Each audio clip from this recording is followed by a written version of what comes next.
You and Sabrina spent more time in it than me. I just went back and checked a Because few I went times. I and know you painted did. the shirt. I know you did. Like what do you use Microsoft Paint or like you don't have Photoshop at work, do you? No, I just use like whatever's on the computer. Yeah, Paint or whatever they call it. So I guess switch gears. So you've worn boxing gloves. Do you like those gloves? They're huge. They just feel so much bigger than what I used. But maybe Well, not. they're Maybe they're they're smaller than the Everlast. remember I only boxed for 6 days or whatever it was. Yeah, we're gonna talk. We're gonna make fun of you a little bit today about that. If I just sit here and we don't talk about boxing at all, I just have a glove. I Just have a think mitt on. I think it'd be Mitt on. great. Fine 3 seconds. That's Hey! actually pretty funny. So, want to know the other pain about moving to Tennessee is I have spent double what the average person would spend in their starting boxing.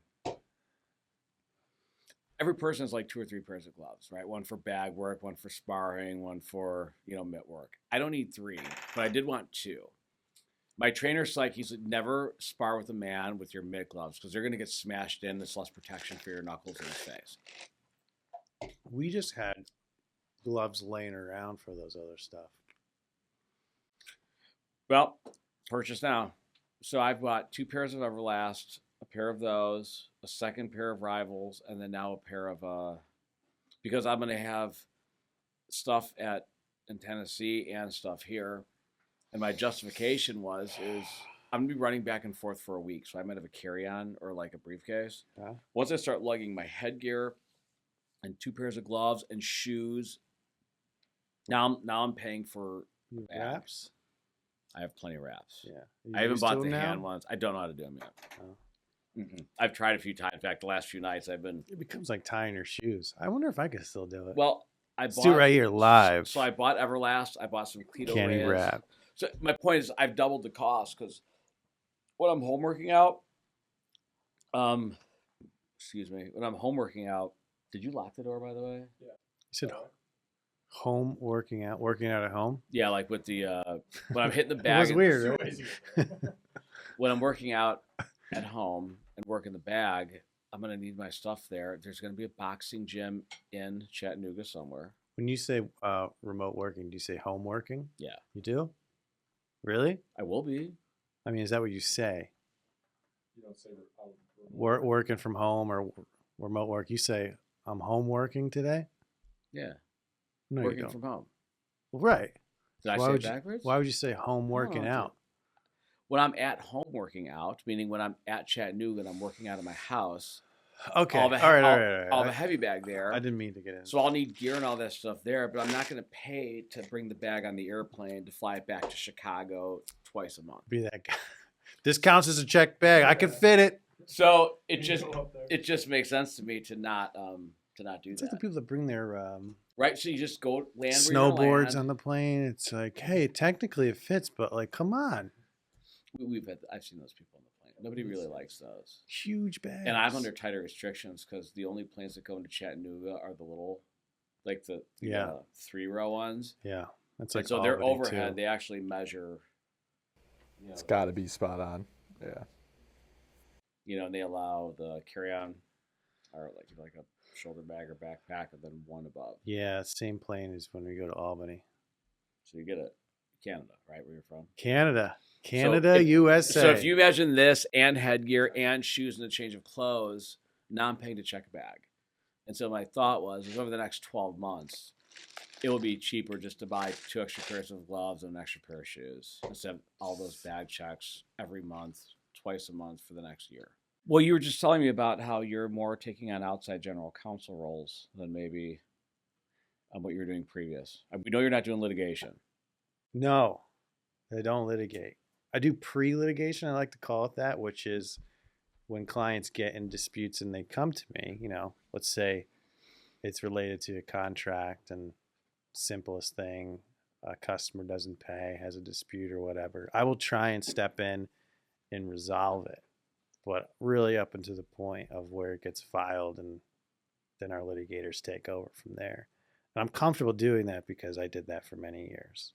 But I don't do that anymore. I'm not going to court anyways. Yeah. So how has it evolved? I went from litigating 100% to then over to let's say, call it corporate law, which was zero litigation and mostly doing deals, transactions, buying and selling businesses, helping people buy and sell real estate, commercial real estate, leasing, that sort of thing. And then there's all of this other stuff, which is more, I don't want to say day to day, but it's smaller in scope and duration, which compared to like a business sale, which can take a month or several months. These are your contracts boiled down to, I just got a new contract from a client. They sent me their form. It's 40 pages. What the heck do I do with this thing? It looks like I'm signing my life away. That is very hot. It needs to be addressed quickly because it's usually a lot of business. It's important to the owner or the manager or whoever. But it's all done within usually a few weeks. And so a lot of my time as corporate has been on what I call outside general counsel, because if you can imagine working within a company as, the GC, the general counsel, a lot of companies don't have that. Small businesses who I work with, lawyers are too expensive, right? All staff is expensive and they have to justify the expense. They just don't have usually the amount of legal work for which they can take on a lawyer full time. So most small businesses are outsourcing that, just like they would like an accountant or financial advisor. And they use me for contracts, for employment issues, anything that just kind of comes up that's maybe, I don't want to say less strategic, but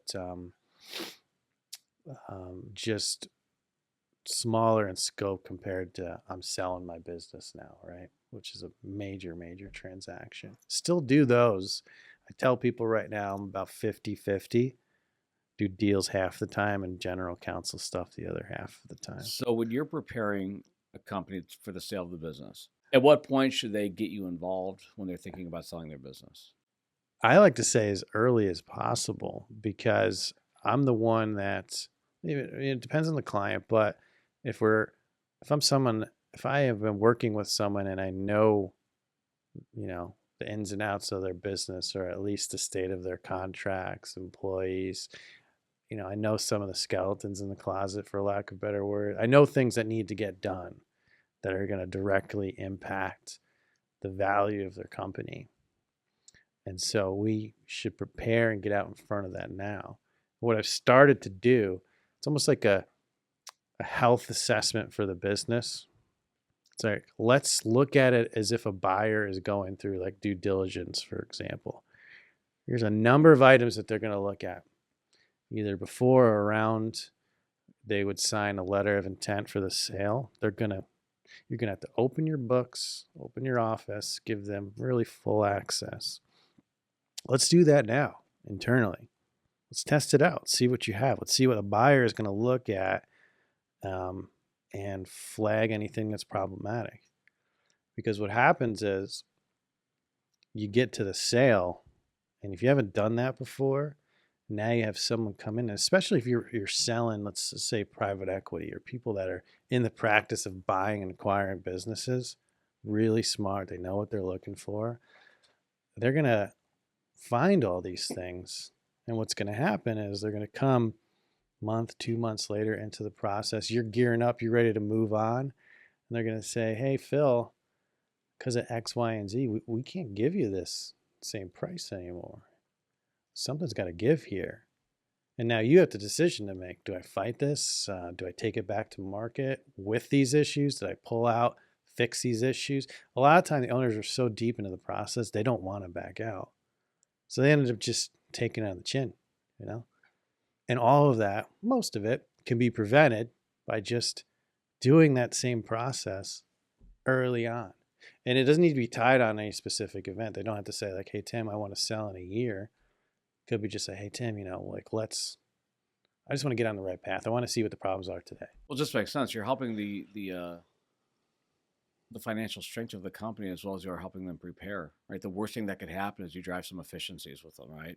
That's all it is, and I'm not going to be able to help them increase their revenue or tell them how to sell their products better. Like that, those are other professions, right? But I'll ask the questions that are definitely the ones that are the easy ones that fall into what's legal about contracts and things. But then other things that I just know can cause problems for prospective buyers, such as how much of your revenue, your business is allocated to like one or two customers.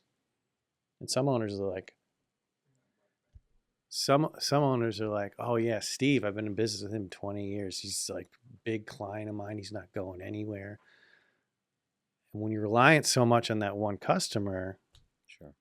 that's a problem. And they don't see it that way. They see, they see loyalty, they see certainty. But a buyer comes in and doesn't know Steve, right? And it just says that's a risky element to have so much of your business tied into one thing. So I know enough to ask those questions, and then we can bring in someone else, or they can even internally figure out, it's like, how can we get more diverse? We're entering a timeline where I think more of these more businesses are going to be selling, right? We have more baby boomers retiring. Yeah. So the organization that I'm affiliated with, that I follow, to do these studies, I believe the number's like 19 trillion in wealth transfer from that generation to the next, which is more than what was anticipated like 5-10 years ago. A lot of money changing hands. It changes hands within the next 5 years. And unfortunately, some owners are going to have to just lock up their doors and walk away, because if you're that poor in terms of, and I'm not even talking about revenue, but if you're the entire business and you have no formalities, you have no contracts, and you can't transfer anything over to a buyer. You may be selling your assets, you've got some trucks, equipment, fine, but you're not selling a business anymore. Well, I've had 3 clients retire or sell their businesses very recently, and in every instance, they had to come on as a consultant just in order for the deal to go through. Yeah, most transactions, small businesses, the owner's got to stick around, even good ones. What's the standard time frame, I assume? There is none. There is none. But so, how does an owner get earlier in the process start to free up their time? Because they obviously want that consulting position to last for as short as, unless they're super passionate, right? And they want to stay involved at some level. Yeah. But if they're selling it, they're probably looking to do something else with their life, move on, head into retirement, transfer the company to somebody else. Yeah, that's the beauty of the process, is also figuring that out. Some people are just going to joke, be like, oh, I'm going to Arizona, I'm going to golf for the rest of my life. I'm like, really? Hold on a second. You've been working 80 hours a week for so many years, and you think you're just going to be able to flip a switch and just golf? Yeah, it's a lifestyle as much as it is a job. That's what ends up killing people earlier. Agreed. Is the fact that they just lost everything, all their drive. They've got nothing to work for. They had no plan, and they sell, and now they have all this time, and it's like, I don't know what I'm doing with myself. Atrophy almost. Right? So I guess it's the old saying, they want to work still, but they don't want to have to work. Right. So they still want to have the angle to reduce that consulting job. Yeah. So how do they get involved early and start maybe delegating job responsibilities, separating them from the day-to-day action, the day-to-day operations of the business? How do they do that? Great question. I mean, at first it's an acknowledgement, right? It's, yeah, I understand something's got to change. It usually could start with evaluation. I encourage people, hey, if exiting is in your near future, or even if it's not, and you just want to see what goes into the value of your business, do evaluation, and you'll be able to see those factors. And then it's like, okay, this is much less than I thought it was. Most owners are surprised, when they do evaluation, because they always over anticipate what they would get, what they would sell for. But now you have, okay, here's the report. Here's some things that are worse than I expected. Okay, now that I have a number attached to it, I'm more driven to want to fix it. So now once you get the acknowledgement and the buy-in, of course, there's always time. It's like anything else that we have, where we know we should do it. I'm just going to push it on because I got three other things I need to get done today, and you keep pushing it down. There's always that element of it, right? But it's a matter of who really wants to take that step to improve their business.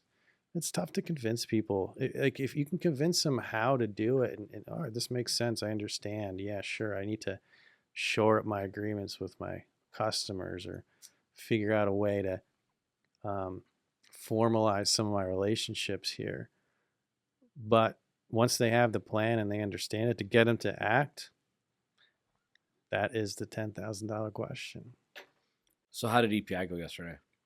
EPI, the Exit Planning Institute, without our committee member, Yeah. Phil, right there. I think you're a co-founder, if I'm not mistaken. For the Chicago chapter, which we started like a year and a half ago. There are 5 of us on the board, the founding board members. Yeah, I was one of them. I had never even heard of it before then. Yeah. So it was great. It was good. You know, I've missed a few in a row now. you're not the best committee member in terms of attendance. No. In fact, like when I was putting together our slides and I'm listing, our members, doing intros, and Did you leave me out? No, you were there, and I kind of figured, I was like, oh wow, he is a committee person. I forgot for a moment. So you hooked me up with. Maybe we should edit this out. This isn't. We don't have to edit that out. I think it's fair Cut it talking out. about. In fact, it might be a perfect segue into what's been occupying my time. But who did I partner up with? She has an accounting firm up north. Marianne. Marianne. I Yeah. like Marianne. Marianne's great. So Marianne came at me, like a Spitfire, which is a good thing. Like, hey, we want to get this done. We want to get this done. And I told her that I could. Yeah. Just kind of give me a good heads up on meetings, when you want to get together, agenda schedules. Right. And my first phone call to her probably took her a month to get back to me. The life of an accountant, right? The life of an Marianne? accountant. Right? Yeah. And so she calls me back and she apologized. And I said, listen, I will never do that to you. And we kind of had a laugh. And I think we even brought Nina in on the phone call. We 3-way called her when I was driving home. And I was going to call her back. And I have probably done the same thing to her that she did to me. It's probably been 30 days or more. This is back-to-back segments now that aren't great for you. I guess it's all the same, but so what you're saying is you promised someone you wouldn't do it, and then you didn't fulfill. I don't think it was so much an empty promise. I think she knew that some things were going on, that you were actually partnering up with me. You've been very busy. I know your mind's been pulled in a lot of directions. It's not just busy; it's allocation of time, right? Because everything that I'm doing right now is all consuming. Yeah. It's a wake up to go to bed, type process. And while I'm doing that, I'm still running this business. Moving, right? Moving. You own your own U-Haul, I've heard. There's a U-Haul out front. So we're actually, me and Lisa, we're taking a drive down to the new house this weekend just for a couple of days. Where are we going? Where's the house? Chattanooga area. It's gorgeous. Yeah. It's right off the Tennessee River. It looks awesome. Fishing will be good for me. We're going through a major remodel. And you don't even need to figure out where the rods and stuff are, because we know everything's in your car. No, I took a trip the last time I went down there. For people that don't know, you have we'll call a full-size sedan. I do. Except for the driver's seat and your daughter's car seat. Agreed. Everything else is filled with fishing rods, tackle box, whatever. Everything else in your car is consumed by fishing stuff, gear. I would say let me finish. And you've been known after a day of work just to go fish before you go home. Is that right? I do. Yeah. So if you're ever looking for someone to fish with, Phil's probably your guy. Yeah, you're guaranteed not to catch anything, but you're we'll have a good time. Almost like a traveling bait and tackle shop too, even plus the rods. It could be a business. When Lisa sees it, she's going to be upset because I have a lot of gear. And she also didn't know he was stopping to go fish on his way home. She did not know that. So there's a couple things happening here. Jeez. Yeah, but it's all true. The Toad Show is bringing it all out today. Yeah, well, I think outside of that, we should talk about some of my more. I want to come back to that for sure, but I think we should talk about one of my more successful disputes I've had. I mean, me and you recently, I guess in the last year or so, had a pretty strong difference of opinions on something. Do you agree? This is so vague, and we've had so many discussions with so many things. Can I clarify? I want to point us in the right direction. So, please, okay? Yeah. Because as a trial attorney, I think you've got the ability to maybe set it up to your advantage, and I would rather just lay it out how it really went down. By all means. So we're driving to an EPI event. Was this our first time? We're driving back. It might have been the first time. First time we've driven together as well. I think so. Right. I think so. He also had a chapsticks breakdown that day. The first, Another chapstick. A I thought- meltdown, I another should one, say. yeah. Wow. See, your audience doesn't even know about the most recent one, for which was Phil near said 20 minutes ago. 20 minutes applying chapstick. That I don't know. We'll never know the true story of that. But anyways, go You're ahead. avoiding what you know is inevitable here, I think. No, I'm just leading up. Well, at one point in time, you had said, Phil, have you ever blown a stop sign? And what was my answer? That's wrong already. We're talking about red lights specifically, and it matters. Red light, not stop sign. No, it wasn't a question even. It wasn't a question. I mentioned blowing red lights or something along that line. You stated, unprompted, it wasn't asked. You said, I have never blown a red light in my life. I'm like, what do you mean you haven't?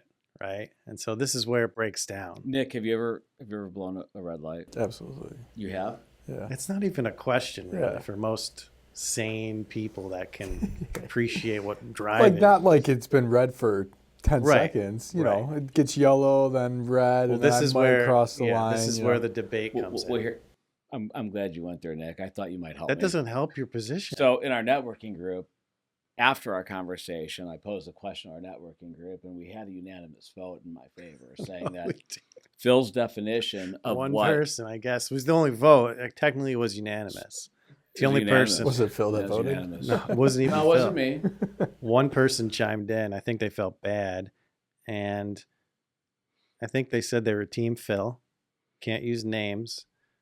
But, Keith. It was Keith. but you haven't yet explained the debate. The debate was you explained that running or blowing a red light to you meant what you described later as it was like a fixed red light. And I said, no, I mean, that's insane. I mean, like you're beating a yellow. You're just getting in, but it's technically blowing a red light because it's red while you're in the intersection. That's the rule of the road, right? And you said, that's not what blowing a red light means. That's what the debate was. You missed Sure. that whole point. No, I was getting to the point. So I said, no, that's not what I meant. That's so not the what debate that means. is the definition of what is blowing a red light. And Yeah. the reason I just asked Nick that is simple. He basically said, I see that it's turning red. I don't care. I'm going to beat it, which is my definition as well. I see the light is about to turn red or has just turned red, and I'm going to gun it because I want to beat the light. I want to get to where I'm going. Yeah. And you said that was not the definition. No, that's blowing my a red light. definition. That's my stance. You can't even get it straight anymore. You said stop sign earlier. What happened is you lost. Now you're taking my position on air. Oh, We have no goodness. documentation of this to. I think the Zoom call is recorded. And here's what I told. not recorded, And here no. was my stance. I said I've never blown a red light, which means you've got the intention of blowing a red light. And Tim, you had said, you mean you've never thought you could time out the yellow, mistimed it, and ended up going through the red light. Right. That's what I'm trying to say. That is my position. You made it sound like that was your stance. Just No, now. my stance is you have to do so with the intent of beating it, not it accidentally you mistimed it. A mistiming of the yellow turning into a red is very different than seeing that it's going to be red and I'm going anyways. To me, that's the definition of blowing a red light. No. Well, here's where we stand. It went to one jury trial, and Keith voted in my favor. So right now, Beep that out. No names here. I said Keith. I didn't say we could say Keith. I want Keith to see this. He's gonna stand up for me a little bit. Okay, Keith. Do you well, have a better way to solve this? Do you think? No, I don't. It's still, I think, confusing as to what your stance actually is. But Is let's it confusing? let's get to the best part of this. So Phil, who self-proclaimed winning this debate that I didn't really realize was a real thing, is the only person to win something at trial and then appeal it because he had the bright idea to explain this to both of our wives when we were hanging This out is one true. evening, This is true. and it didn't go well. You don't appeal your own victory. It didn't. doesn't it make didn't sense. go well for Phil. So he, I think it was just a conversation piece, to be honest with you, that night. There's something to talk about. Somebody's got to start some conversation. You were too busy eating all the pizza. I don't get free advertising, but that's some delicious pizza. Phenomenal pizza. Yeah. Anyways. So what else has been going on with I'm- me is Yes. we bought the house. It's in the outskirts or the suburbs of Chattanooga. area. So we're kind of in between both places. I started as a board member or as a representative, right, for EPI. You were never on the board. Well, whatever. It was a what'd you call the position? A committee person. A committee person. You should know. You should know the role. You're not showing up. You don't know the role. We're gonna have to rethink this. I'm in agreement. We So really you should. have an excuse, and I'll give you an excuse. You've been very busy. We've covered the house, all the construction you're doing to it before you move in. This is called a forever home, right? This is the ideal state. Hopefully. You and your wife have been looking for a while. It's the area that you want. Schools are great. We like it. Yeah, It's so perfect. It's been good. that's good. But that's just part of it. Well, the other part of it, you've been on the journey with us, which Yeah. I thought today was pretty neat having you in the timing and we're about done finalizing a deal, but I'm going to go into business for myself and no longer work for the company I'm with now. Jeez. And I love this company. Yeah. It's been 10 years plus. Best Yeah. leader I've ever had. Made a name for yourself here, but So and I know you've had a part of, from what you told me, your affinity with this company is kind of the moral part of it, the duty that you felt that the company and you shared towards your clients, and whether it be because management changed or climate, costs, whatever, just got the feeling over the past year or so, maybe longer, that started to chip away. Then you start to lose clients. And I feel like you're just you're probably like, I can do more. Maybe it's just time. it's layered. Yeah. It's layered, right? This was not an easy decision. It was a 12, 18-month decision. And I think you're right on. I think I guess I'll address that first. The industry's been volatile. You know that. We've all seen our auto and home insurance prices climb. Goodness. It's been out of control. And the last time Art was here, we actually talked about things that I think consumers will be forced to do to mitigate that, because it's no longer with one company. Right. But with that said, different companies do have different price points. And the clients that I've left, at least the ones that have reached out to us, have all done so apologetically. Mm-hmm. When you do what I do, your friends definitely become clients, but your clients become friends too. And so there's an obligation to be an advisor, give good advice, and consult them through a lot of this navigating, or help them navigate this changing landscape. And I think that what we need to do for our clients is offer a variety of price points that meet every budget. Fair? Yeah. I mean, as a client, that sounds exactly what I would want, right? So when or how, what's the form, what's your plan to like let everyone know, and other than this right here and Yeah. blasting it out, what's it going to look like? Explain it. How is it different from where you're coming from? Well, I think we've done things to make it easier for the client and leave on good terms too.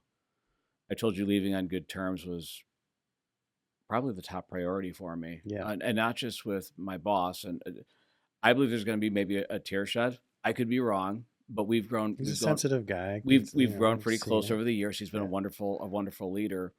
But you want to leave things whole, in my opinion. And I think the term burn bridges is one that people usually want to protect what's best for them. But I think if I leave on good terms with the company I'm with now, I think it needs to be done so on good terms so that both parties benefit. For instance, where I'm going now, I'm not worried about reaching out to my existing client base. They'll probably see this video, and I'm comfortable with that. But I signed a contract with Country, and I'm going to adhere to it. You know, I've got an on-solicitation, and we're going to adhere to that.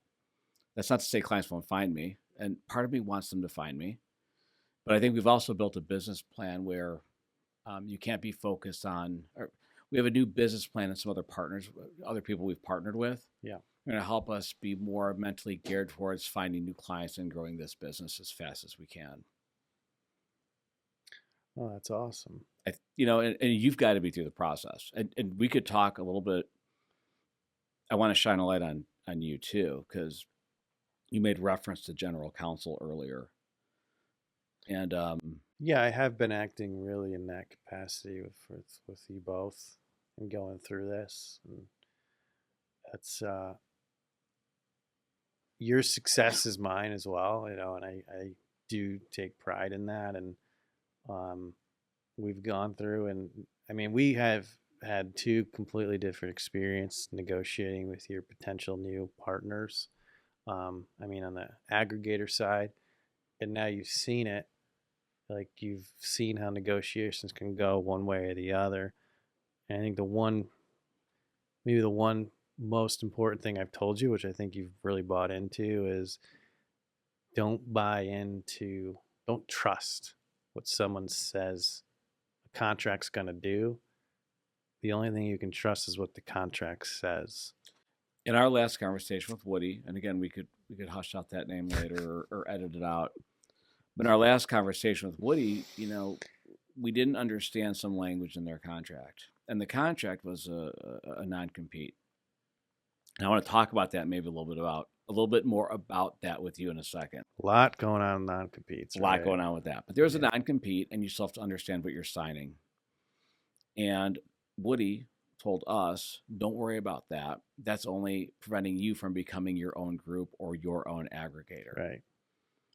And so now me and you had discussed this a little bit in advance, but I very simply then said to Woody, well, can we redline the contract and make sure that it's specific to what you said?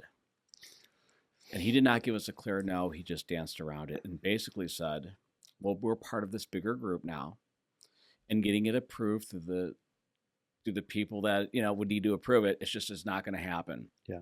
And then me and you felt that having a contract that vague, it really doesn't matter what Woody told us, you know, in January of 2024, if this lawsuit or if a potential lawsuit were to happen in 10 years down the road. Yeah, you can't submit into evidence. Well, I talked to Woody. Talked to so and so over here. He gave me his word that that's not how the company would interpret it. First of all, you likely wouldn't even be able to get that into evidence. It's something that's usually excluded. And now the person on the other side who doesn't know you, doesn't know him, doesn't care, they want to enforce their contract. Well, the problem is when you're starting a company like what I'm doing, what we're doing, I should say, there's excitement and there's you're just glad to be moving forward, and it's easy to skip through, I think, some of that paperwork. And what my fear is, and the reason I brought you on, and you know, even though we're friends, I had to bring you on professionally. I needed to make sure that we weren't jumping into something that we didn't fully understand that could cost us money or regret or maybe even ownership of our book in 10, 15, or 20 years. Yeah. So our negotiation went pretty well with our new carrier. I'm not going to use their names. It doesn't matter. Again, I'm not going to use their names again. Yeah. But what we found is that they were far more flexible and really were aggressive about bringing me and my partner on board. Do you agree with that? 100%. And I tell clients, like in similar situations, the person on the other side who wants you to join, this is the best that they're going to act towards you, believe. I mean, it's just a fair way to say it. They want you to sign. They will say most anything. And if someone on the other side is kind of giving you the runaround when you ask for what's a pretty basic change in the contract, and they basically don't want to stir the pot with their higher ups, well, then once you're signed, what do you think they're going to do? You think that improves? No, it doesn't get any better. Well, it's too late to sign, whether it's approved or not. Yeah, and we want to be careful. But you're testing people on the other side too. Like in the long term, I wouldn't expect anyone that you're contracting with to be your counterpart for 10, 15 years. You know, people have different lives, things change, they move on. Right? But in the near term, this person's going to be working with you pretty regularly. What are they doing for you to help you get comfortable with these terms? You know, are they even trying? You know, or are they giving you the, hey, it's our form, take it or leave it? Well, that's not good enough for what shouldn't be good enough for a lot of clients. In the case of the non-compete, that was a straight, yeah, I know what the contract says, but it's only meant for this. Well, let's write the contract to what it's meant to be. And if someone just can't do that for you, it's very tough to partner. It's very tough, right?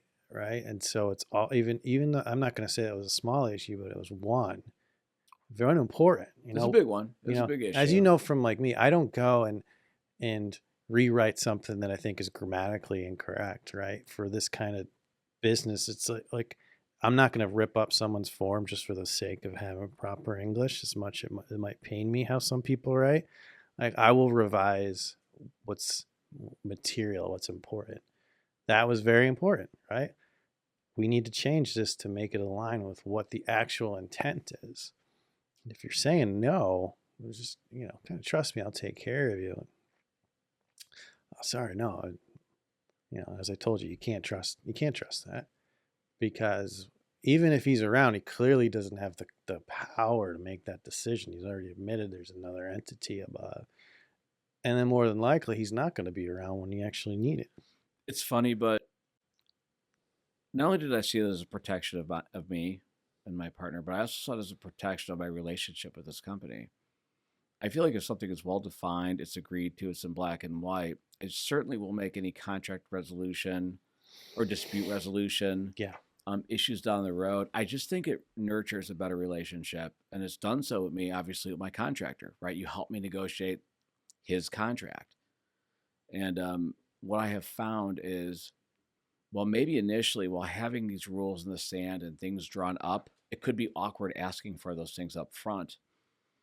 But I think once they're in stone and once they're agreed upon, I think it just lays the foundation for a healthier partnership. Totally. I don't know if you've seen that, but it's a lot of the times it's, when I'm negotiating for someone, I have the job of, okay, everyone is we're coming together for this beautiful relationship, the start of this new partnership. We're all feeling great. We want to get the deal done. The commercial terms are exactly what we agreed.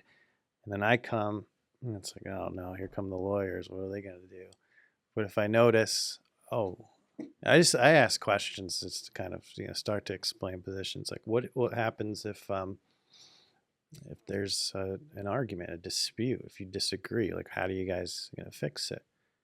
Wow, well, we'll work it out. We'll talk. We'll work it out. We're friendly. It's like, well, you got to think better than that, right? You're different objectives. One wants to get paid. One wants to get a product or service. It's not exactly aligned.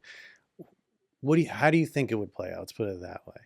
Your thinking is going to be different than the other side's 100% of the time.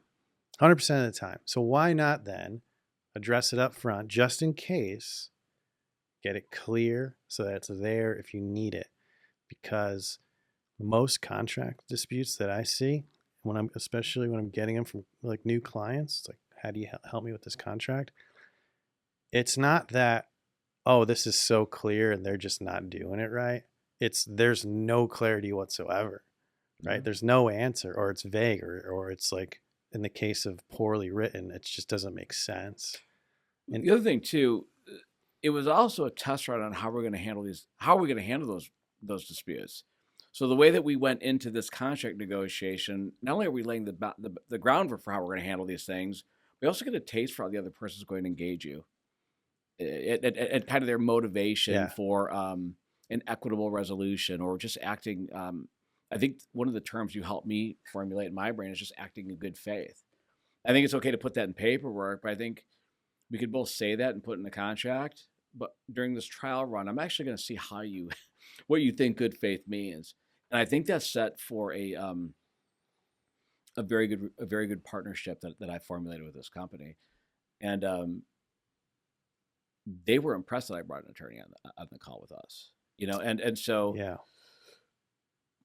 I knew what you did well enough, and I've known you long enough now, and I've seen you operate with my clients. I've seen you operate with your clients. I've seen you operate in EPI. I've seen our networking groups. I know how you've helped other people in that group and their clients. I was not willing to make this huge life decision. This is a big life decision, right? This is a big change Enormous. For me. Yeah.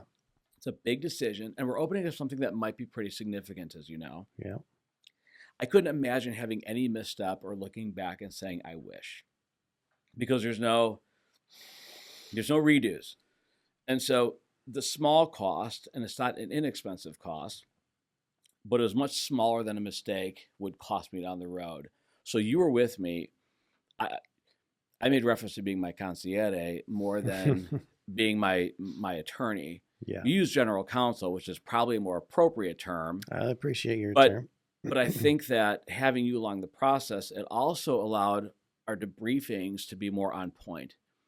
Because anytime you're trying to relay something that was said in the meeting, you're never going to remember it perfectly. The meetings aren't recorded.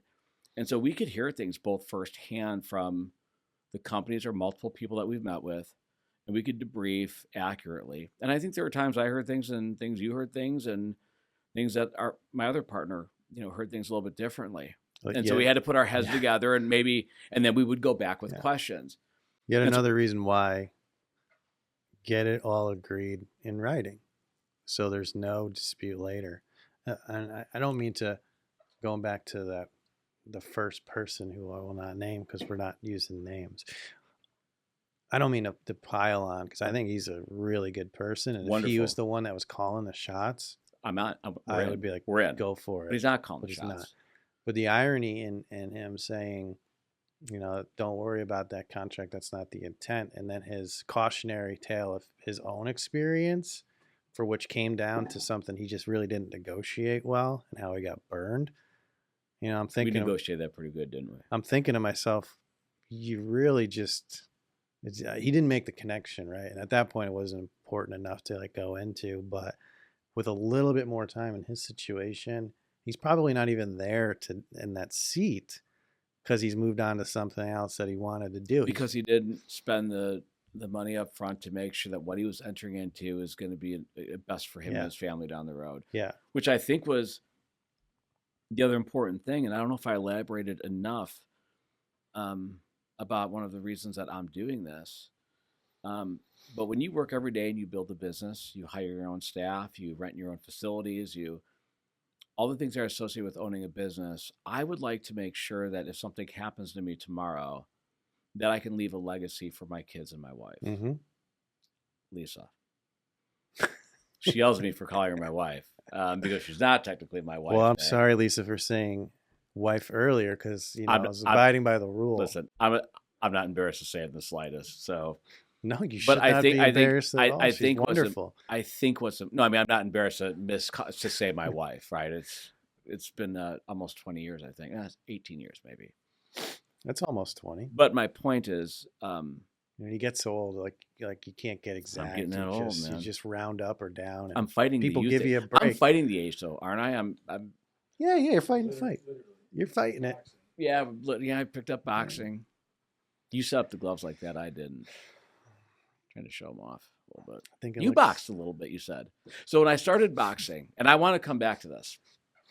I think I'm laughing because you're gonna enjoy this, Nick. We all know where this goes. So I told Tim, I'm like, yeah, I'm gonna start boxing, or it came out in a network in our coffee talk meeting, and he hold on, it didn't just come out.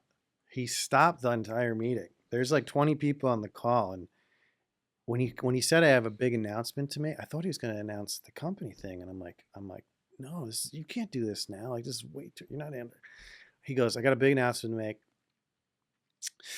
I started boxing. I'm going to start boxing. I'm like, where the hell is this coming from? And everyone had all these questions because it's just this big announcement turns into what's like I'm picking up a hobby. Like, okay, congratulations, I got a new video game. Let's go into that next. I'm starting to think you should have never given up being a trial attorney because as good as you are at the other things, you are good at positioning situations. But anyways, I'm gonna be a little bit more clear, Nick, and I think it's fair that we all understand this. You know who was very supportive of the boxing? Keith. Again, he's your guy. He is my guy. Yeah.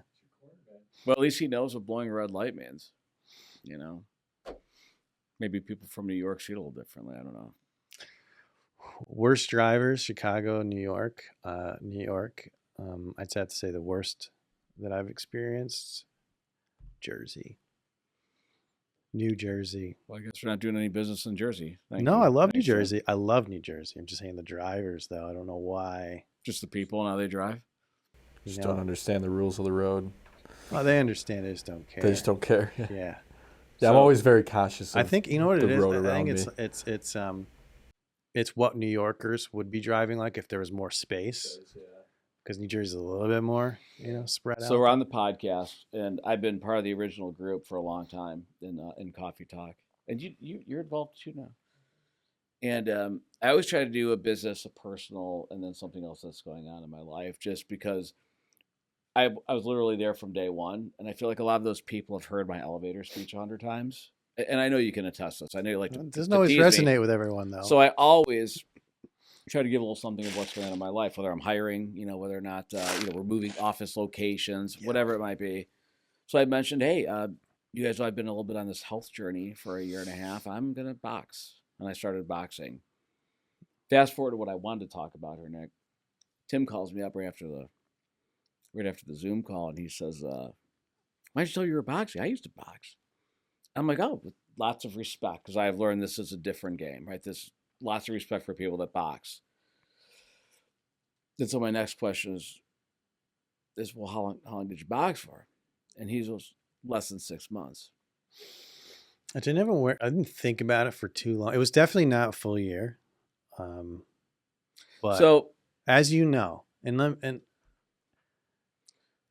go ahead, keep going. Here's what's This funny. is your time. This he- is your he- Toad he made show. he made fun of me declaring on this Zoom call, people, hey, I'm trying to get in shape. I'm going to try this boxing thing. Within an hour's time, he called me up, acted very confident. Well, I did box. Oh, well, just for 6 months, a little less than 6 months. And so I found the irony amusing. But to as say you the know, least. so that was 6 months. We'll say 6 months of Monday through Friday, 1 hour of basically personal training, to the expectation that it would lead to some amateur fights. But then I moved, and as I explained, there was no setup that I could Yeah, find. there's no out here. amateur fights in Chicago. There's I heard. nothing like that out here, and so I was like, I didn't want to do the class thing and just like, oh, this is great, and it just wasn't. You do it, and now, you do it for the how can I explain it? It's a challenge. But it's like not for show at all. No. You're getting beat up. Beat up. Right? I've been hit in the face several Getting times. hit in the face, stomach. wrist, stomach. It's not glamorous. Not like glamorous. you're not scoring touchdowns. Right. This you is don't not care what you're wearing. You're just Yes. you're just trying to improve and build that stamina. My goodness, is there? well, you're only as good as your conditioning. I've learned. Yeah. So that was Monday through Friday for 6 months. So you got a ways to catch up. Now I believe in you, and I want to see. I think you fighting would be awesome if you got into a fight. I'd be there in front row. I would love that. There you go. We're not going to live stream it. The Toad Show Here's on the look road. at Tim. You're flat. You're being complimentary now, and I appreciate that. But the truth is the only reason I tease you is because when you defend yourself, I enjoy it. I like watching you feel the need to defend your position. I'm just saying you got a lot to go before you can dig the 6 Tim, months. I've got a lot to go before anything. I'm pretty bad. I'm pretty slow. It humbles you, right? It's very humbling when you think you're an athlete. You thought you're I used to be an athlete. Well, when you think you've got that in your history, now we got right? something to work with. Yeah, high school and college sports. When you think you've had that, you think you might pick it up like riding a bike. And not only is it not like riding a bike, but it's different than any other sport, including wrestling. I wrestled in college too. It's very different. On your Very different. some people like on LinkedIn and like the tagline, you see like I'm an accountant, I'm a dad, I'm a hiker. Mhm. Are you like I'm a country agent, I'm an athlete, fisherman, like because I didn't know the athlete part was part of. This is the first time. Yeah, I meant I had participated in a pretty good level of athletics as a kid. Right. I mean, I it was know, Division just III teasing, football yeah. and wrestling, but yeah, it's still a pretty high level of competition. and the commitments. Some of there, those yeah. division. We've wrestled some division. University of Indiana, I believe, was at a couple tournaments, but it's a false envisionment that we have of ourselves that maybe we're still that kid that competed at that level Let's- 25, 26 years It's ago, and good I'm to aging have. myself. But I figured, hey, there's got to be some ounce of 40 athleticism years here. ago. Yeah. Yeah, some athleticism, and let me tell you, it's gone. It's not gone. It It's- just needs to be awoken. It's gone. No, gone, you've my never friend. done that before. It's completely different. No, than I'm anything it's you've ever coming done. along. Chris has been great. Chris, my trainer, is actually the Masters Division Muay Thai, I think, nationwide champion right now, and they don't wear the protective gear and where he fights. And he's a unique guy. And I met Chris and I want to get Chris in here too because he owns a business. So one, he's an electrician. He's a low voltage guy, so he runs all the internet stuff, through the walls here. He did it at my old office, but he also runs a fishing charter. So when I started fishing, He just saw you out in the water like at 5:30 on a random Wednesday. So when I first started fishing, I didn't really know. So my dad took us fishing as kids. Yeah. My uncles and my cousins, and it was just something that we did. We didn't do it a lot because sports took over. It'd be youth baseball. We didn't do the travel stuff as a kid, but youth baseball, youth football, the basketball camps in the summer. So fishing went to the wayside. My dad passed in 2008. And I don't know, maybe 10 or 11 years ago, I'm like, I'm going to get back to what me and my dad liked doing because he would still like doing it. So, I bought a fishing pole, didn't know what I was doing. And then it slowly became, I was maybe obsessive over it because it was fun and you get that feedback. And there is something special about fishing. So I'm like, I want somebody teach me. So I just Googled fishing charter, Northern Illinois, and Chris Torresano came up and T-Bone Fishing.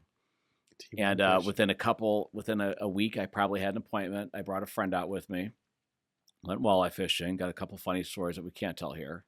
But me and Chris stayed in touch. I did a couple more charters. Lisa started booking them on my birthdays. I'd go meet with them. Sweet. I started working, doing some side work for me.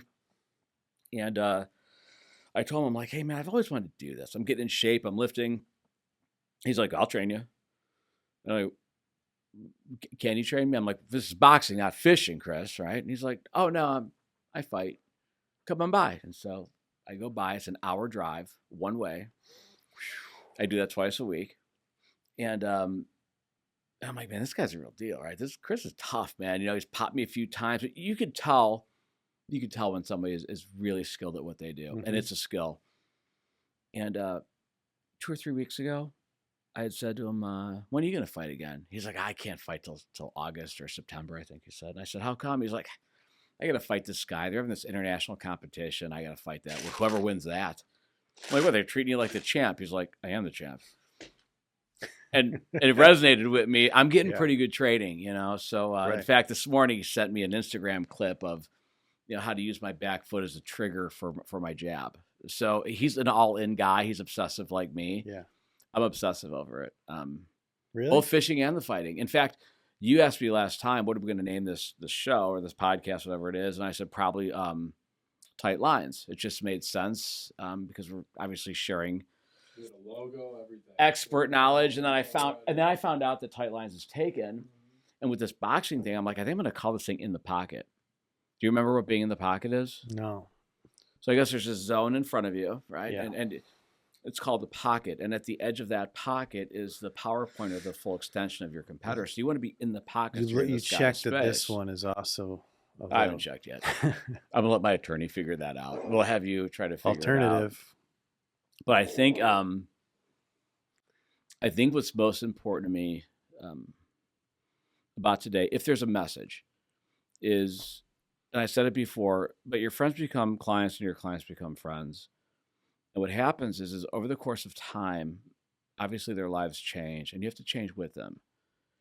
And so in that process, you become a little bit more than a policy peddler or a guy that sold them an insurance policy or a life insurance policy, I should say. You become more of an advisor. Mm-hmm. And I think one thing I've always done well is I've always tried to coordinate their team of experts. Most people have an accountant. Most people have an attorney at some level. Most people have some form of financial advisor or an insurance agent. And I think what happens to most consumers is those professionals have never been introduced to each other, let alone collaborate in helping the client get to wherever they need to be. And so what I've always taken pride in is understanding my clients' needs, taking the time to know them, and not just peddle them a policy. Mm-hmm. And what has happened, you talked about losing clients earlier. No one is proud to ever admit that they lost clients, but I have.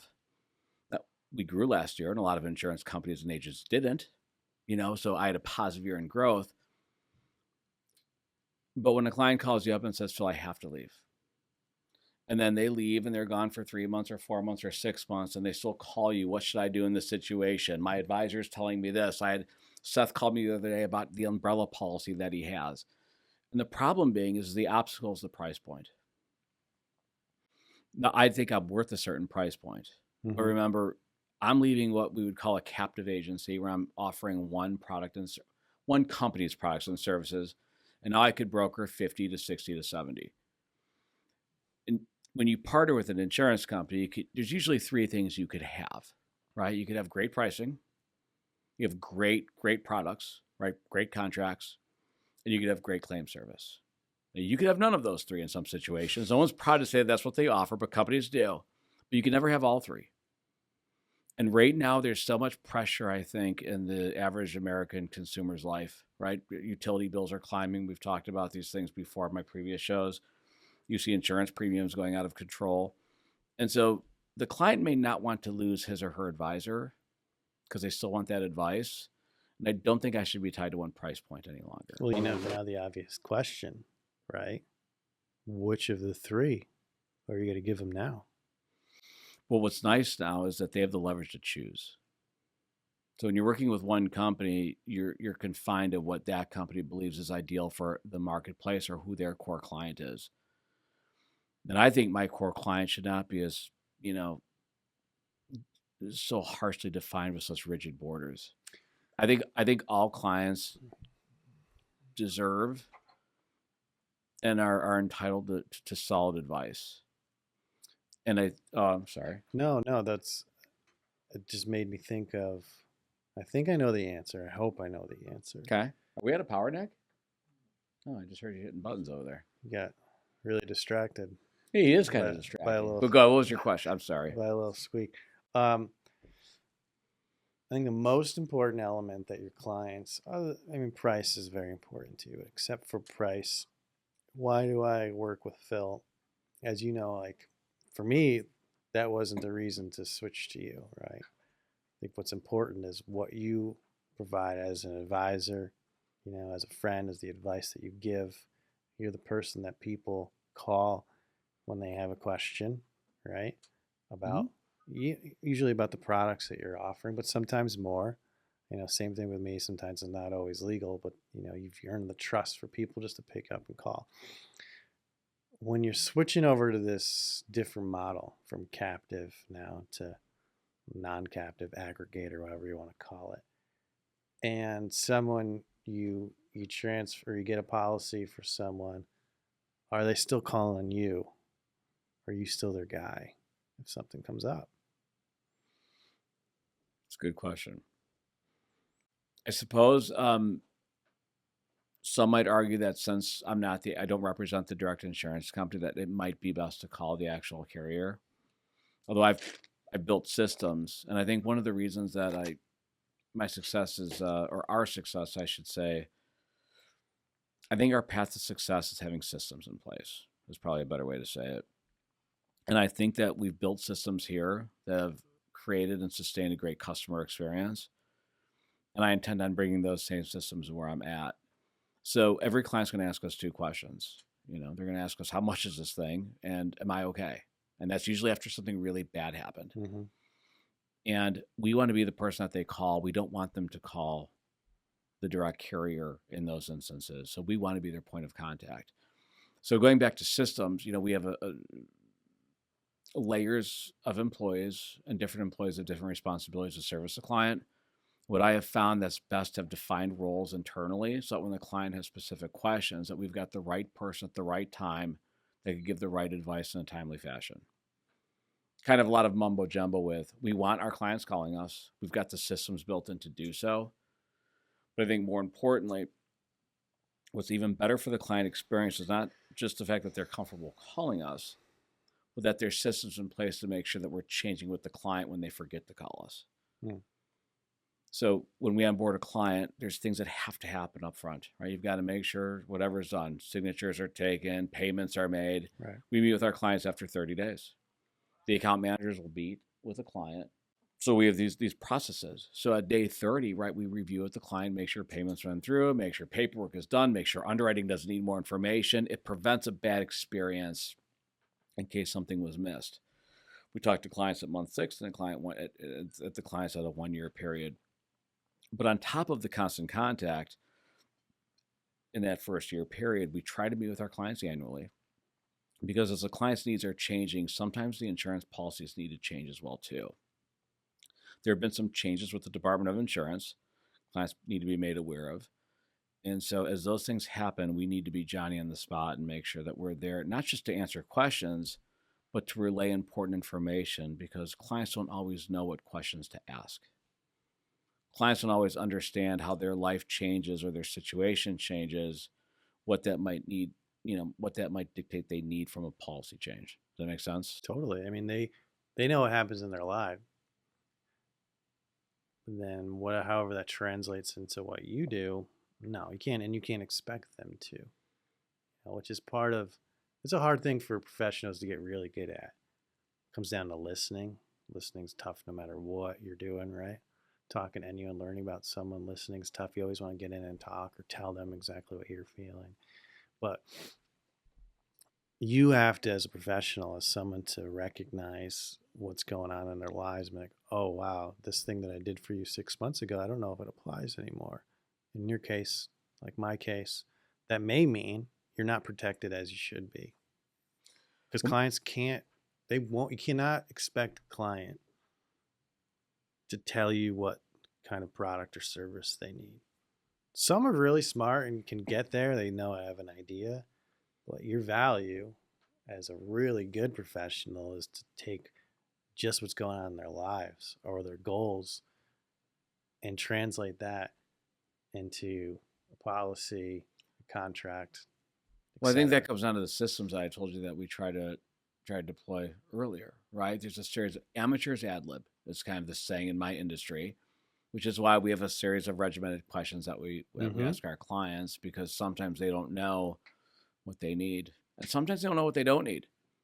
Right? A lot of the times, these meetings that we have with our clients or the annual reviews sometimes means shaving down a policy or finding cost mitigation strategies or finding something that they don't need anymore. Yeah. Because freeing up cash for our clients is as important as making sure that they're well protected. Exactly. Because cash flow is a common theme today, not just with business owners, as you know, Yeah. but also in households. A lot of clients who are incorporated in Delaware because that's what everyone's doing, right? You get incorporated in Delaware, or you're over in Wyoming for some. Well, why are you incorporated over here? It's like, well, everyone's out.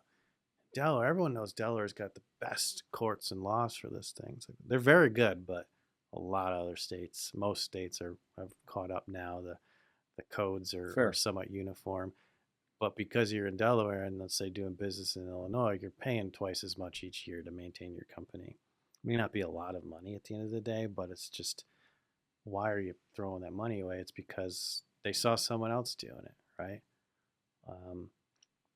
And so it's one of those things you have to say. It's like, this isn't. And when I tell clients this, and whether they not want to address that or not, I think it's the appreciation of, hey, this is not a lot of money that you're spending relative to your business, but you're adding at least some administrative burden and time for you to maintain it, because you have to maintain it. You can't just let it go. You can get problems elsewhere. It's like, we're just letting you know, if you want to save a little bit of money, get rid of that. You don't need it. Business, we overlook having general counsel by our sides. When we think of we need an attorney, it's usually a reactive or a reaction. This is happening. I'm getting sued. Whatever the case might be, I better call an attorney. And then you start calling for referrals, in which case you end up on Google anyways, looking for whoever's closed and whoever probably has the right price point. Right? It's the opposite of how it should work. Much like wondering, I want to come back to you, but it's like when I ask people, do you know what your disability benefits are through work? And they say, well, no. And I said, well, when would you rather know? Go find out today. Would you rather find out now or when you need it? When you get hurt, right? Right. And I think the same can be said in your industry too. We shouldn't only call you when there's a problem. We should probably call you to prevent problems. Yeah. Is that in the distinction there that you made? It's not the client's problem. It's the legal profession. We're just not good at being proactive and having those relationships, those regular checkups like you have in your systems. We wait. Hey, they know what we do. They'll come to us when they have an issue. To be fair, though, we bill differently. Yes, So we do. and that's not a good thing or a bad thing. It's just the industry bills differently. So when somebody purchases a policy from me, they're not just buying a product, they've hired me. So now they've hired me as their advisor. Hmm. So when the policy renews, I pay somebody to look at the policy. They're making sure that there's no things to mitigate costs. As everything in line before we present this renewal price to the client. Yeah. But that's part of our products and services for purchasing the policy. But for you, every time somebody calls you or they reach out, I think people are fearful of fee. Yeah. And so I just think it's a different perspective. And so that might be the thing that, yeah, they might be trying to protect that $200 or $300 fee a week or whatever the cost might be. But what is it worth at the end of the day when something bad happens? So I don't know. Can your clients call you and chat things through with you? I don't know how that really works. What would you say?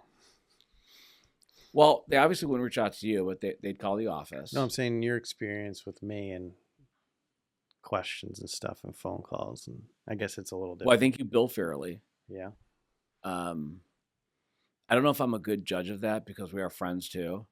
Fair. And so I certainly don't think I take advantage of anything because I think sometimes for most of us, our work is a big part of who we are as people. It work extends into the household, our households extend into work. And so when you're friends with somebody, you're going out to a kid's birthday party or you're going out for pizza and your friends, who you are and what's going on in your life is naturally going to be conversation. So when I call you to talk about one thing and something else comes up, I guess I'm justifying getting free advice right now, am I not? A little bit. No. But I think, But but I would say, become friends with the lawyer. no, That's that's not the it. same because ours That's works. I hired a friend already, which some people are afraid to do that. I've had many people tell me, Phil, I don't want to do business with friends. And I respect that position. It's fair. Totally. Same thing with family. But I've also learned, though, that when shit hits the fan, who do I want in my corner? You know, and it was you. Sorry to say so, but I'm not sorry to say it, but I'm sorry. to say. yeah, I probably am a little bit sorry to say it as well. But I just think it's important to have the right person in your corner. Well, there's an element of trust, and to answer your question, no. I mean, And who's going to go all in for you? yeah. But what I found about you is because I've referred you clients, I'm not getting better treatment than anybody else. You go all in for everybody, which makes it very easy to refer you. Well, It really I does. mean, you have the experience, and likewise, like when you see how the sausage is made, Yeah. it makes the referral so much easier. That's why when I talk to potential referral sources, and you get the high level stuff, who you're looking for, what's their client profile, if they're open to it, how are you charging, but like, what's your process? Like, if I and admittedly, I will be testing for like if I send someone a client for the first time, how fast are you responding? Because respond as soon as I see that email or phone call or whatever. Because again, first impression, I want to try and help someone out. I want to help the client, and I want to help the person who is sending it to me. It's an extension of their own business, right? So that's a test, and I want to see how fast you are, how good you are. I'm going to get feedback from my client to see did you stick to the appointment? Did you give them the time? Are you trying to rush them? But then, like, when does it not make sense to you? I also want to know that, hey, am I giving you the right people, right? I don't know if you noticed this, but when I like make an introduction to a referral, to you or, well, obviously to you, like, I'm not just saying, hey, Phil, meet John, John, meet Phil. Good luck, guys. Like I'm saying, here's what you do. Here's why I think you're a good fit. You might throw a joke in there at the end to kind of ease things and make a real attempt at connecting and why I think it's a good connection. I think that goes a long way too for people who are sending and receiving me potential clients, their clients. Great. Right? You put in some time. So all of this stuff is like, I'm not billing for any of this, right? But No, I it's know, and I didn't mean to. What you're saying is super important, but what I want to portray to the audience is, or to anybody listening, back in the day, there was a regiment where you call for a minute and you get billed for 20 or whatever the formula was. And you told me the other day that you're billing in much smaller segments which again, you billing the way you bill, which is maybe the old way was archaic, but the way you've handled me and why I think you handle everybody makes it more affordable, which is for the consumer. it encourages me to call you because I'll call you and I'll say, Tim, business. You notice I do Yeah. that. I've got a business question. I think it encourages me to call you. And now that I know that the pricing model is fair, if that makes sense, and maybe even in my benefit in some cases, now it puts me in a position to have you in my corner for these big decisions. So I don't have latency in my contracts, if that's the right terminology. You love latency. Love that Latency word. is your top. Well, when I went through Dogmatic when I is the new first met one. you through Allison's group,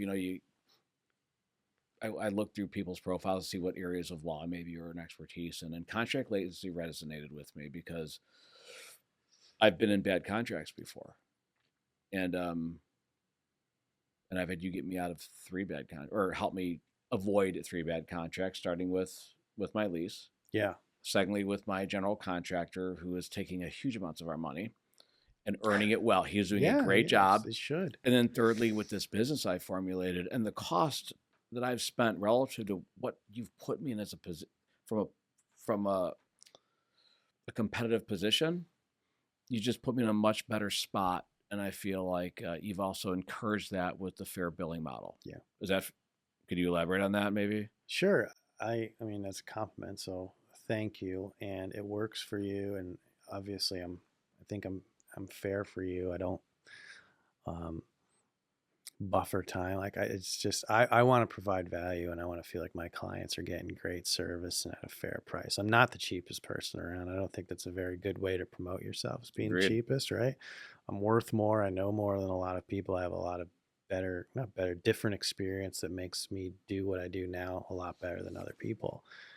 At the same time, if I think I'm not really interviewing a client and I'm trying to understand what they want and who they are in like 30 minutes or less. It's difficult, right? Because I'm trusting you that usually I'm giving you a service and I'm relying on you to pay later, sometimes retainers, but usually, especially if it's from someone I know as a referral source and it's their client, they're like, no, I mean, let's get going. Here are my rates. Here's the billing. The billing comes after they get the service. Sometimes they get all their work from me before I send them a single bill.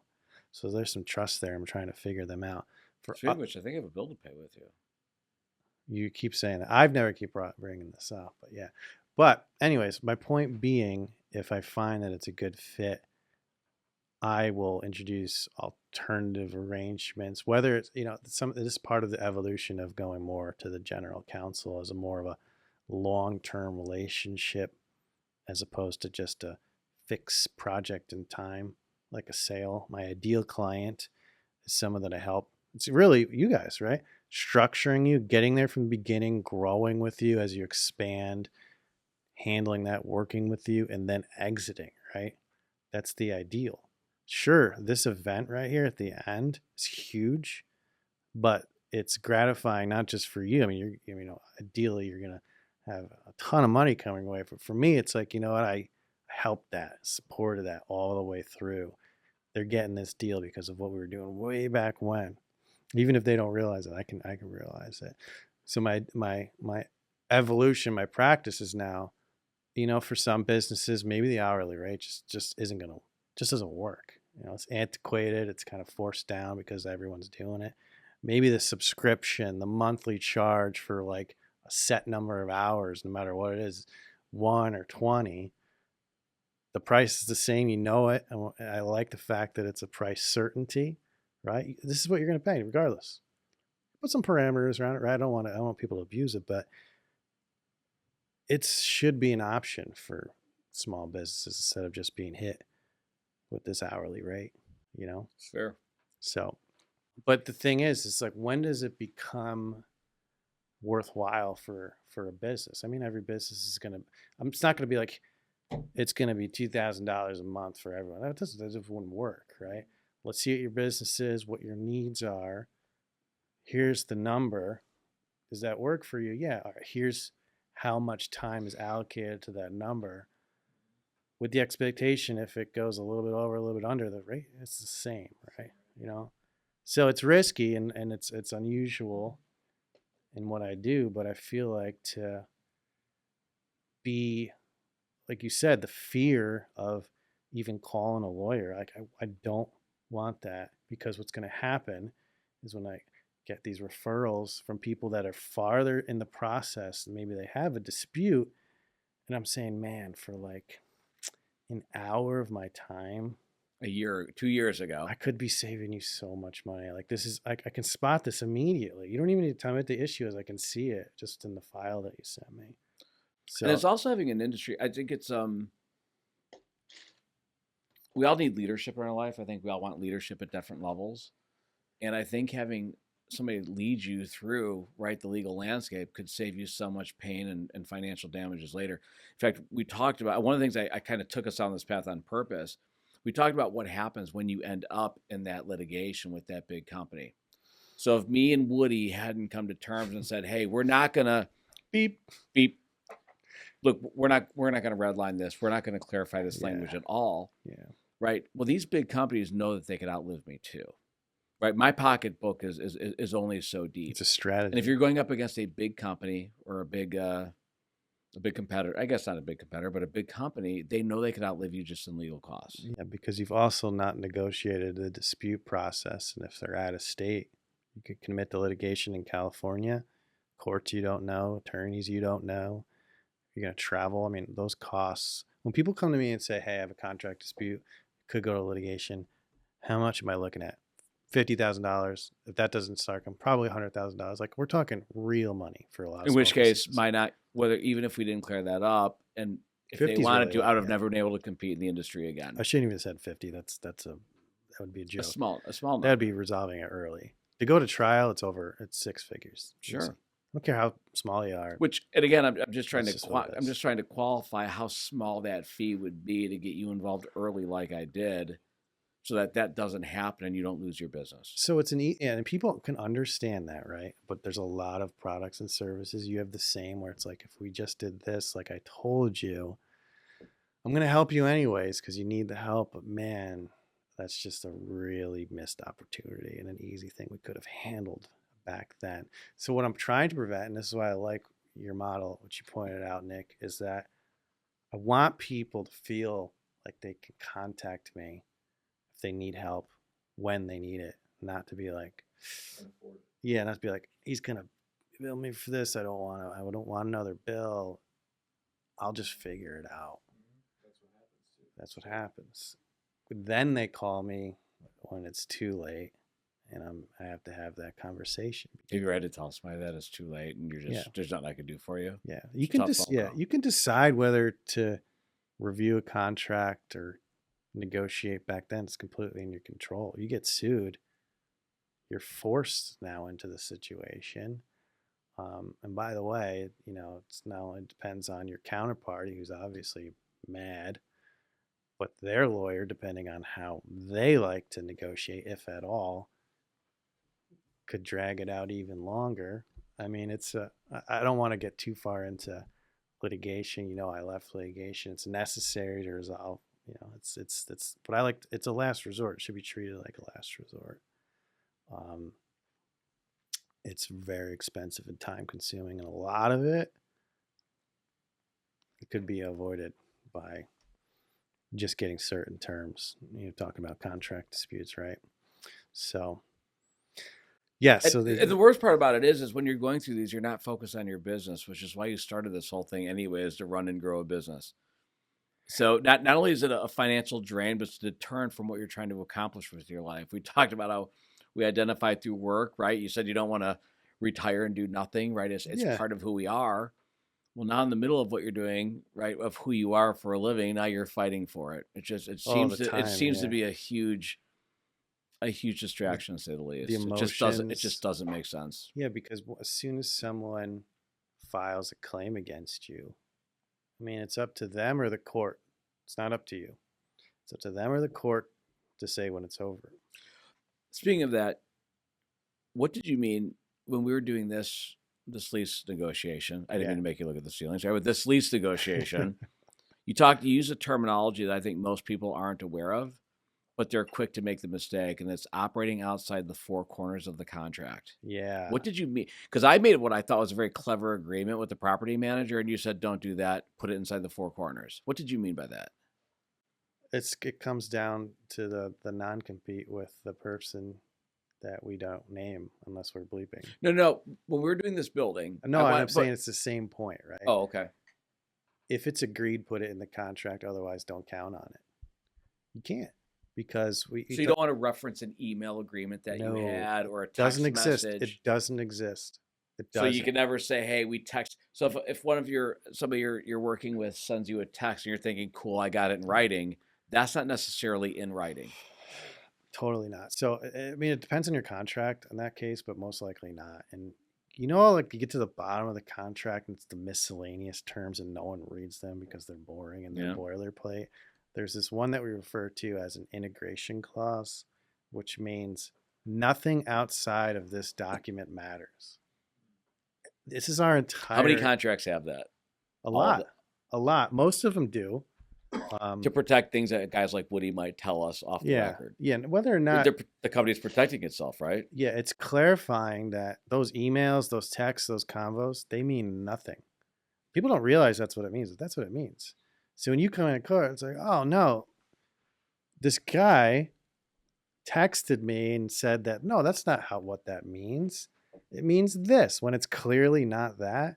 Because what a judge is going to do, they have to look at the contract. And unless it's ambiguous, like if it's clear, it says your non-compete covers you no matter what, not just in this instance, that's the end. You can't even show the text. You don't even get that. If I own a business and I'm having my client sign contracts, Yeah. and it's my contract, is it still worth having you look at my contract to make sure that I'm protected? Because we're looking at the consumers or kind of the buyer side most of this conversation. Yeah. If I already have an existing contract and I've got clients and I'm having them sign it, is it still worth me having you review that? It depends on what happens. So like when I draft contracts for people to use as forms, I try in most circumstances, I'm successful at this, create it so that they don't need to come back to me each time. And so what I do is I do usually 2 segments. Here's the fixed stuff, usually most of the legal stuff that shouldn't really change unless they negotiate, which they should, right? Like we do. But this stuff you don't need to worry about. If they don't revise it, you don't need me. And then you get the commercial terms, right? Pricing, maybe the term, the dates, the people, your scope of work, I tell people that's your canvas. Go to town on that because I've written language up here that it's not going to usurp it. So that way, when clients who want to spend the time with me and get a nice form that they can use continuously, they don't have to keep coming back to me, because that's not very efficient. Now, if a client comes and they start to redline all that other stuff, it's probably worth it having me take a look because that can be very impactful and it's not consistent with your other agreements. So, Well, I think most people don't know this, but you just proved my point that you got to put on a call. You have to have an expert by your side.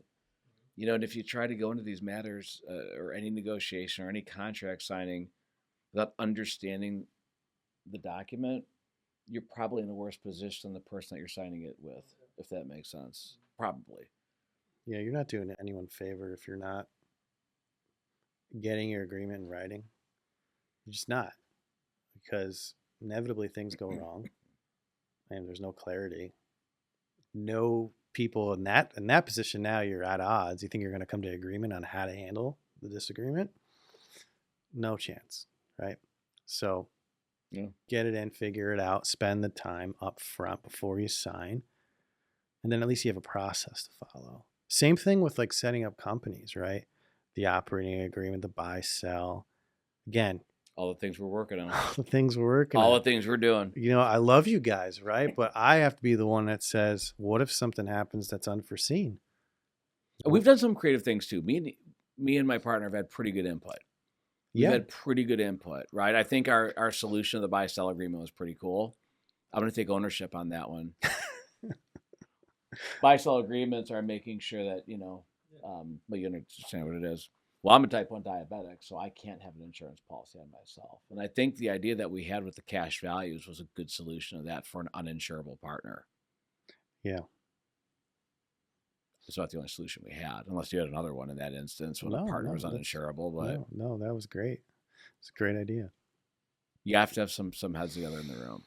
Somewhat? You have to have all the heads together thinking, or all the heads in the same room thinking as one, which is why we liked having you on the meetings. We liked having my partner in the meetings. It was really a good process, man. And I think we're headed into doing some good things. I think I'll be in a little better position too. I will no longer have to give advice to clients I'm no longer collecting premiums for, Yeah. which I want to be clear to my client. Anybody hearing that, I don't mind. In fact, it's an amazing compliment that Biggest compliment. they've been forced to do business elsewhere because of financial constraints. Yeah. Yet I'm still the person that they call to for all questions, advice, coaching.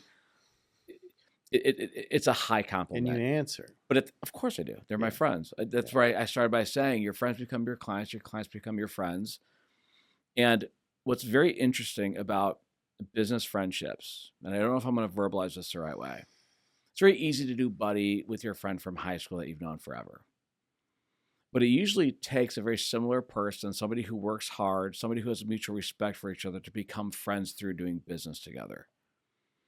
And so I think that those are the types of people that you really want to make sure that you're there for, because they need you as their consultant too, because they've skipped everybody else in their lives.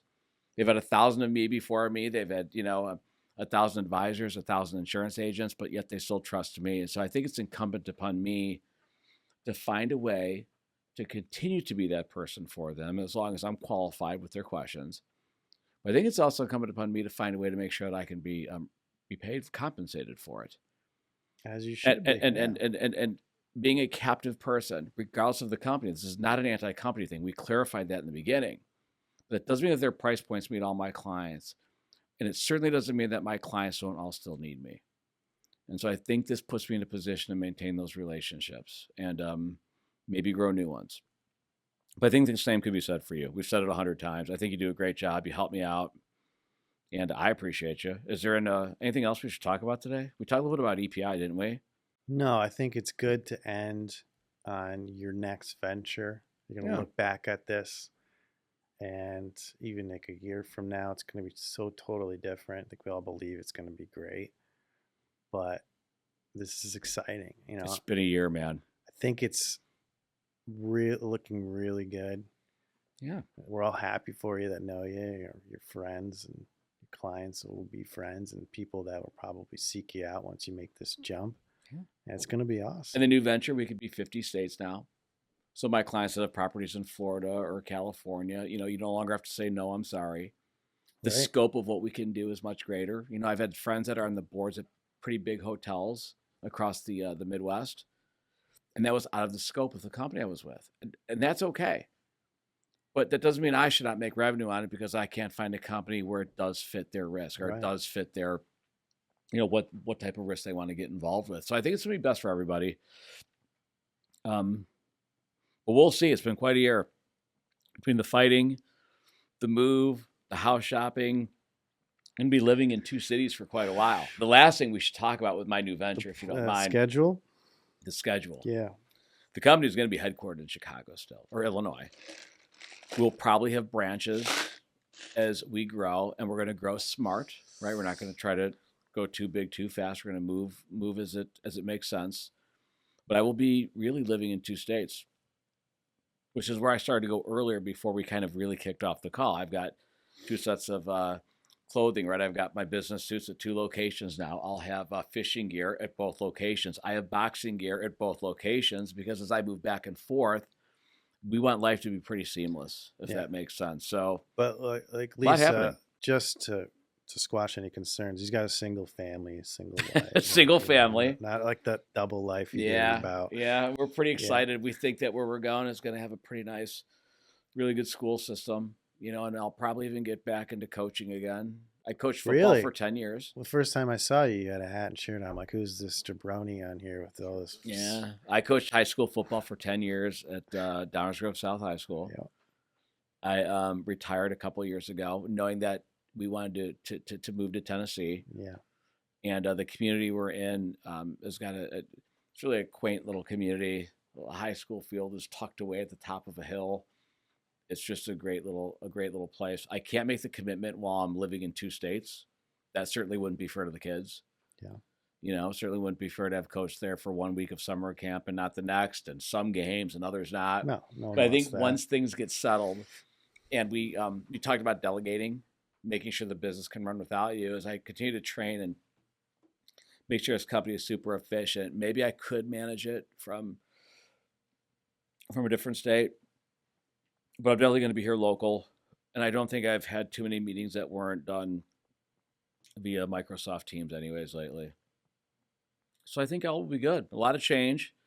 It's been fun. I appreciate your help has been, your help though. You know what you've done for us. And so we appreciate it, but it's been fun. We're going to look back on this in 4 or 5 years, and this will have been a very stressful time, a time where I'm failing Marianne and my obligations at EPI, a time where you're probably at the office, from 7 to 7. Tonight when we leave here, actually Tiffany's going to be here in a little bit. Tiffany Von, looking forward to seeing her. she'll be here in a couple minutes. Probably here, yeah. She'll be here in a couple. She's probably knocking at the door. Maybe, yeah. But I forgot where it was going. But Looking back, 4 or 5. I think looking back, I think that we're gonna see us as a time for a lot of growth and a time for really seizing the opportunity. Right? I don't think any of this would have happened without a bold step forward, a good team around me, and good partners. And this is why I love working with entrepreneurs, because they're taking that leap. I don't call it leap of faith because it's more than that. It's confidence. It's built in their success usually before. There's usually some Discipline. It's discipline. It's a lot of people are motivated. A lot of people have talents, but after a little bit of time, motivation goes away. What happens is the discipline to get up and do it. Well, you're gonna there are days where I wake up and I'm like, I could take the day off, man. I've been doing this, I've been doing that, I'm balancing this. I got to talk to Nick about one thing and Tim about the other. Just like, I'm just gonna hide today. But you have to have the discipline to get up, go to the gym, go do what you got to do, pick up that phone. My secret, and again, we kind of ended this already, but I'll say one more thing. My secret has always been trying to start my day with something difficult and then moving into something that's very easy. So it might be my 1 mile run in the morning. I'm trying to get that time down. Yeah. It might be going to the gym and lifting. It might be shadow boxing. It might be working the bag. Do something that's very difficult. And I move into something that's super enjoyable with positive feedback. Call my mom, talk to her on the way in. I call you in the mornings. I know you make fun of me, but it's a good positive conversation with a strong, it's a good influence in my life. Yeah. I call you in the morning. So I always, instead of listening to sports radio, I try to have that positive phone call after my moment of difficulty. And for me, it gets me in that spot where it's go get the day, because it's not going to wait for you. That's all I got. You got anything, Nick? You got anything? Nope. Can we wrap This it? is awesome. We're done?